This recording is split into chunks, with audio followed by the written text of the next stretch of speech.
फिर भी हमारी जो मानसिकता है या जो हमें संसार से संस्कार मिले, कोई पाप हमसे हो जावे तो क्या ठाकुर जी हमें अपना लेंगे? हमारे पाप को नहीं देखेंगे? या जो हमारो पाप है वो क्या हमारे मन में वो भारी ना पड़ेगा? ऐसो भी तो विचार आना चाहिए। तो वही विचार को लेते हुए ध्रुवदास जी फिर से कह में श्री राधा वल्लभ लाल की जय, श्री हरिवंश चंद्र महाप्रभु की जय, गुरु जी महाराज की जय, सभी रसिकाचार्य की जय। तो जैसे हमने पिछले भाग में आपको बताया हो कि प्रेम के प्रभाव में पड़ने पे ये जीवन के सुख दुख ये तिनके के समान ऐसे बहमे जैसे सावन में नदी जब उफान पे होवे और तिनका यहाँ से वहां बिखर जावे। पर वाक्य बाद में भी अपने ही देह से संबंधित परेशानियां हो सके, पीड़ा में हो सके, तो वाकई लिए भी ध्रुवदास जी महाराज ने कही है कि जब आप इस पथ पे आगे बढ़ रहे हो और प्रेम पात्र बनना चाह रहे हो तो किस प्रकार से आपको अपने आप को तैयार करना है। तो वह विषय में उनको एक पद है, बिच बिच सुख दुख है के ओ आवद अनियार। इसका अर्थ है कि बीच बीच में जीवन में कभी भी सुख दुख इस देह के हो जाते हैं। अनियास मतलब अचानक से कभी भी उठ के हो सकते हैं। भजन पंथ ते डिगहु बिन, मतलब भजन के जो पथ पे हुआ उससे डिगना नहीं है, डिगहु बिन। और बहुत सी जगह पे जिन भी प्रिंट होके पद में है वो उनको कहना है कि ये सुख दुख हो रहे, अनियास कोई परेशानी आ गई तो आपको वह भजन पंथ से डिगनो नहीं आना है और अपने हिय में उल्लास रखना है, उत्साह रखना है प्रभु के प्रति। मन में राख उल्लास, मन में अपने उल्लास लेके चलो। चलो भाई हम या में चलने लगे, फिर भी हमारी जो मानसिकता है या जो हमें संसार से संस्कार मिले, कोई पाप हमसे हो जावे तो क्या ठाकुर जी हमें अपना लेंगे? हमारे पाप को नहीं देखेंगे? या जो हमारा पाप है वो क्या हमारे मन में वो भारी ना पड़ेगा? ऐसो भी तो विचार आना चाहिए। तो वही विचार को लेते हुए ध्रुवदास जी फिर से कह में वे आवे यह तन से कैसहु दोष विशाल। है आवे यह तन से, इस शरीर से, वो आत्मा की शुद्धि की बात है, यहाँ पे बड़ी गंभीरता की बात है। है आवे यह तन से कैसहु दोष विशाल। विशाल को अर्थ कितनो भी बड़ो अपराध हो जाए, कितनो भी बड़ो पाप हो चुको हो आवे यह तन से कैसहु दोष विशाल। जो है एक अनन्य व्रत, जो है एक अनन्य व्रत, तजत न ताहि गोपाल। तो प्रभु की तो इतनी कृपा है, इतनी कृपालुता है कि जो अनन्य रूप से उनको भजन कर रहे हैं। अनन्य का अर्थ हम पहले भी बता चुके हैं कि जाको आप प्रेमी मानो और आप प्रेमी प्रेमिका को स्वभाव समझो। अगर वही आप दूसरे को प्रेमी मानने लगे तो व्यभिचारी हो जाओ। तो वही चीज कह में दृढ़ता के साथ कि आपको प्रेम के साथ में चलना है, अनन्यता के साथ, है ना। जो है एक अनन्य व्रत तजत न ताहि गोपाल, तो उसको प्रभु तो कभी छोड़ते नहीं यार। वह आवे यह तन से कैसहु दोष विशाल। कितनो भी बड़ो पाप हो जाए, पर एक चीज उन्होंने बहुत बारीकी से कही है। क्या कही है? अनन्यता। अब वो अनन्यता के विषय में भी और भी बतावे, वह बतावे, जो घरनी है अति बुरी। जो घरनी मतलब जो आपकी घरवाली है आदमी की, जो घरनी है अति बुरी, बहुत ही बुरे स्वभाव की है, लड़ाई होवे रोज वो हो रहा है, तबहु न त्यागे वाय, तब भी उसका पति त्याग नहीं करता है। उसका कितना भी वैसा स्वभाव रहे उसको त्यागता नहीं है पति। परंतु वह अगली पंक्ति में कह में, देखत ही पर पुरुष तन, तजत ताहि तिहि क्षण, मतलब उसी क्षण में उसको छोड़ देता है अगर उसने किसी पर पुरुष के साथ में देख लिया। पर अगर वो बुरी है उसको नहीं छोड़ता। तो यह बात वही है अनन्यता के ऊपर। आप अगर अनन्य हैं और ठाकुर जी के प्रेम में ही पागल हैं और उन्हीं को ही बज रहे हैं, तो वही रखवालो है, वही कृपा करने वाला है, और कोई की हमें आशा भी ना है। एक वही दाता को भरोसा कि जो कुछ है हम दृढ़ और अनंतता के साथ में तुम्हारे हैं ठाकुर जी। तो तजत न ताहि गोपाल, कैसो भी हो, जो है एक अनन्य व्रत, तजत न ताहि गोपाल। और वही चीज यहाँ पे उदाहरण देते हुए उन्होंने फिर बताई ध्रुवदास जी महाराज ने कि जैसे एक गृहस्थ की घरनी कितनी भी बुरे स्वभाव की हो वह उसको छोड़ेगा नहीं, पर अगर पर पुरुष के साथ देख लिया तो उसी क्षण में। तो यही प्रक्रिया जो है भक्ति में भी आ रही है। वो उदाहरण है, एक उपमा है ये समझाने के लिए। और यह पक्को करते हुए फिर कह में वो, जलहू ना भूल पीजिए। खाने की तो बहुत दूर की बात है, अगर आप साधारणतः पानी भी ले रहे हैं, जलहू ना भूल न पीजिए। कैसे? कि जब तक उनके नाम का अनुसरण नहीं, जब तक उनका नाम के विषय में आप बात ना कर लें, यानी कि बिना लिए निज नाम, यानी कि बिना उनको निज नाम है जिसमें आप अनन्य व्रत से उन्हें पूछते हैं, लिए बिना आप क्या करेंगे? क्या करना चाहिए? पानी भी ग्रहण नहीं करना है, वो जल भी ग्रहण नहीं करना है। पहले प्रभु को आरोग्य है कि आपको प्रसादी और आज मैं इस धरती पे ये जल ग्रहण कर रहा हूँ, ये आपकी कृपा है, ये मानो आपको प्रसादी में ले लो। तो ये अनन्यता की तरफ है, ये आपको उस अनन्यता की तरफ झुकाव देगो, बात तरफ ढलकाएगो। और वह चीज कैसे हिये में आएगी वह अगली पंक्ति में फिर कह में, सी तो उपजे हिये तो पावे सुख धाम। ऐसी तो ये उपजे, ये मन में जब ये प्रवृत्ति उपजने लगेगी तब वह सुख को धाम प्राप्त होगा। ये ध्रुवदास जी को कहना। और यही अनंतता के वह स्वरूप को धारण करने से बात तरफ आप प्रेम पथ की तरफ बढ़ने लगोगे।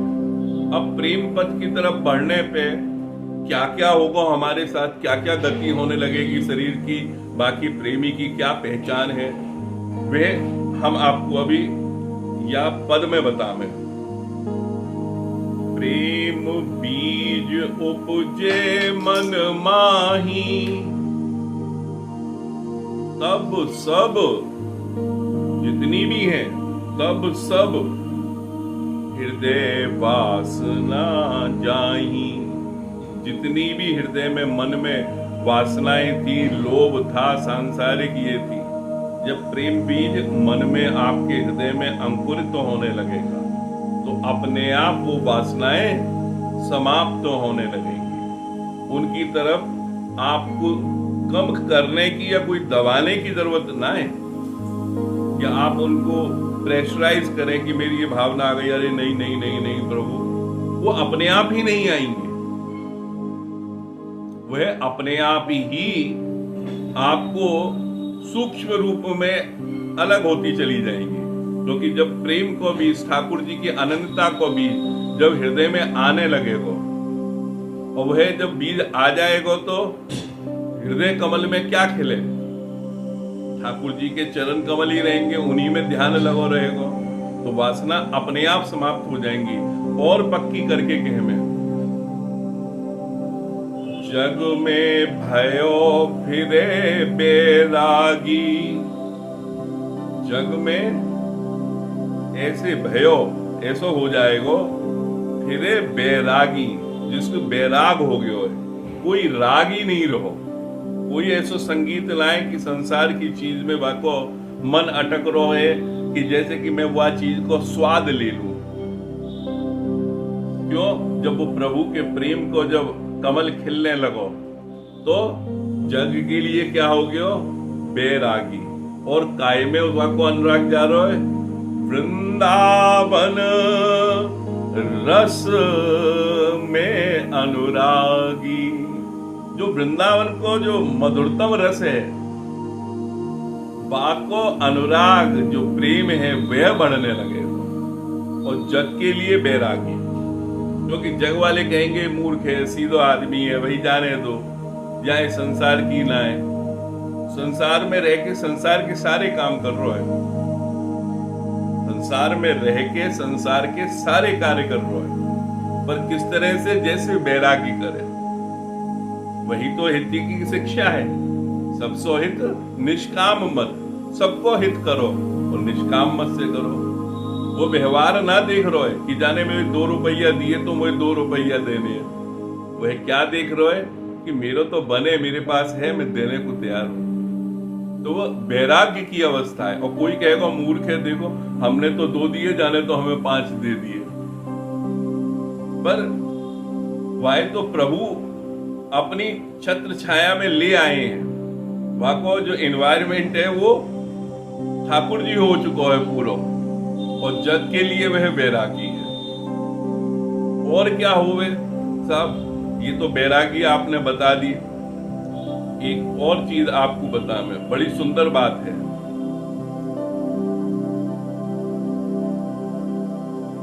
प्रेम रसा सब चाख्यो ताई, और रंग चढ़े वही।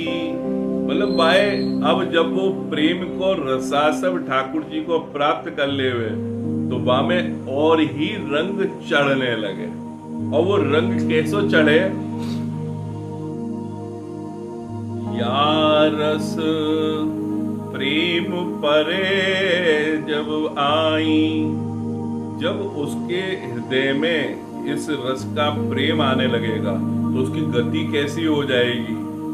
नीर मीन गति होई जाई। नीर मीन, नीर को अर्थ है जल, और मछली। जैसे मछली को अगर जल से निकाल दो तो नहीं जी पाएगी, ऐसी गति व जीव की हो जाएगी कि या रस के बिना वो रह ही ना सके। ये दुर्दास जी की उपमा है, कितनी सुंदर कि नीर मीन सी गति होई जाई।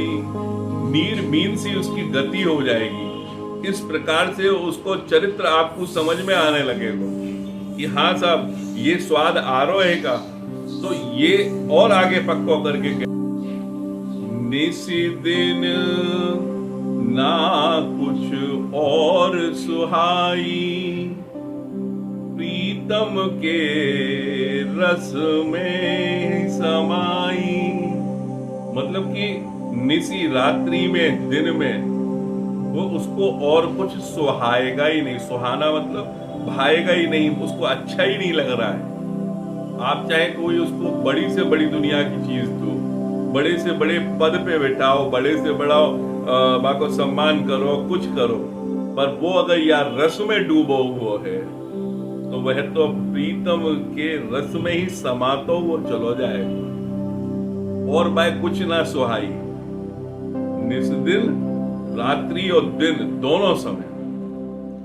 और या से भी एक बहुत बड़ी बात फिर से हम बताएं, देखो ये तो लक्षण हम आपको बताते आ रहे हैं, वह पथ पे जाने के और कैसे कैसे आप अपने भाव को बना सको, क्योंकि बहुत से अपने रसकन वैष्णवन के प्रश्न आवे, तो वही के लिए हमने आसान करते हुए कभी सुधर्म बोधनी से, कभी सेवक वाणी से, कभी ध्रुवदास जी से ये सब लेके वह पथ के विषय में अपने वाणी कारण को क्या कहना है, वाको आनंद आप तक पहुंचाने की कोशिश कर रहे हैं। तो यह पद समझियो आप,